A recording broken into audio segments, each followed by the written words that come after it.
Hello, I'm Zoe Tant, an independent Stampin' Up demonstrator, and I've been asked to share with you how to make the Curvy Keepsake robin that I posted on my blog and on Pinterest. And isn't he cute? Two pieces using the Curvy Keepsake die in either chocolate chip or early espresso, just like these two.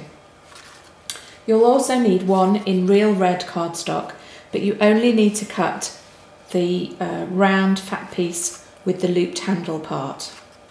And you can cut, if you have any excess, you can cut it off at the crease mark here. To attach the wings, you need to put the two chocolate chip pieces together like this, one on top of the other, and make sure that you line them up so that these two slits are one on top of each other. Then take your 1/16 hole punch, or you can use a paper piercer, and pop a hole just in there so that you can attach the wings that you're going to cut later. Use a bone folder or a pencil to break down the fibres in each section so that when you come to put it together they curl up nicely.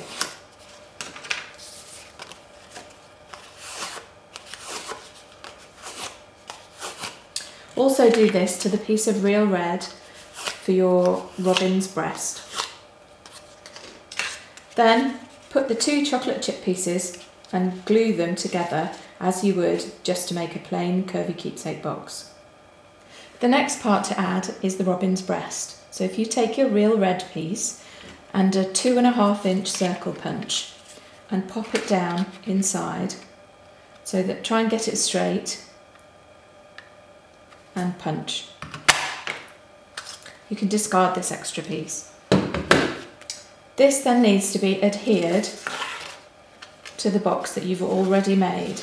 So using some Tombow glue, I've stuck that on here.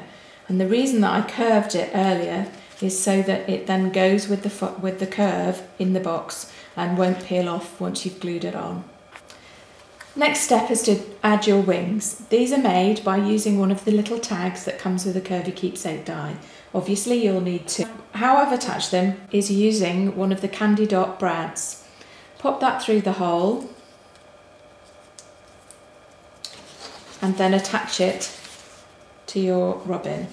Just make sure that when you put the brad in, you can then open up the stalks and push them up and down the length of the box so that they don't peek out over here.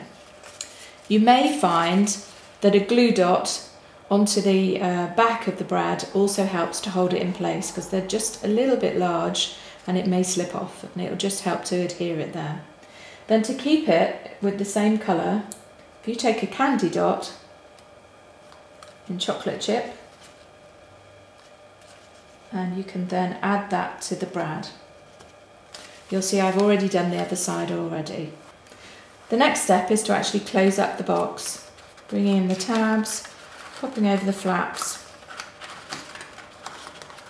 and just closing it up. So you can see the robin is beginning to take shape. Of course, if we put that to one side now, we can now make his little hat and face. If you take a 1 3/4 inch circle punch a circle for his head,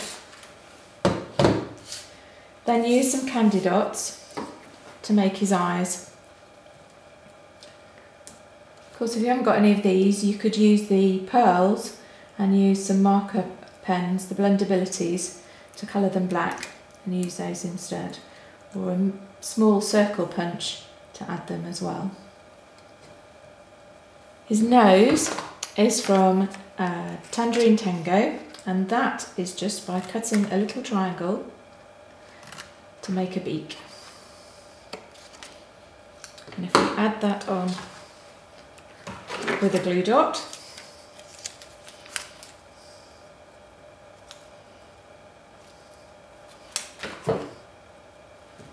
and put that on like so.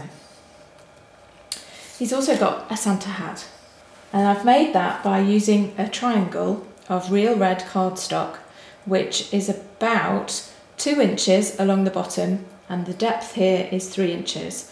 So you could make a similar sort of template for yourself. I've also then added some white trim.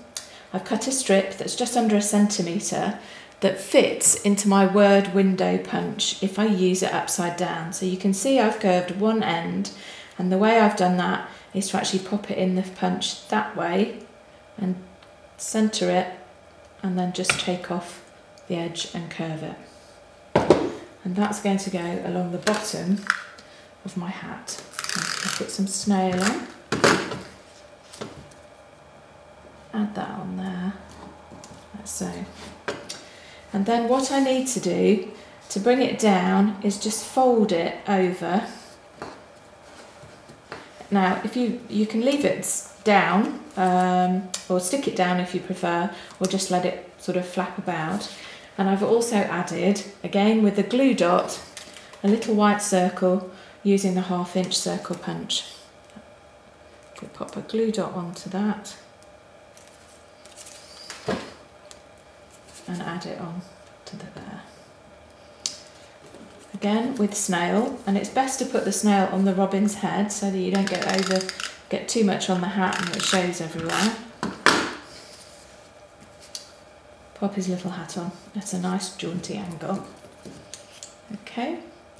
Then finally, if we bring back our box that we've already made, we can add the face by using Stampin' Dimensionals. Just a couple on the back to start off with,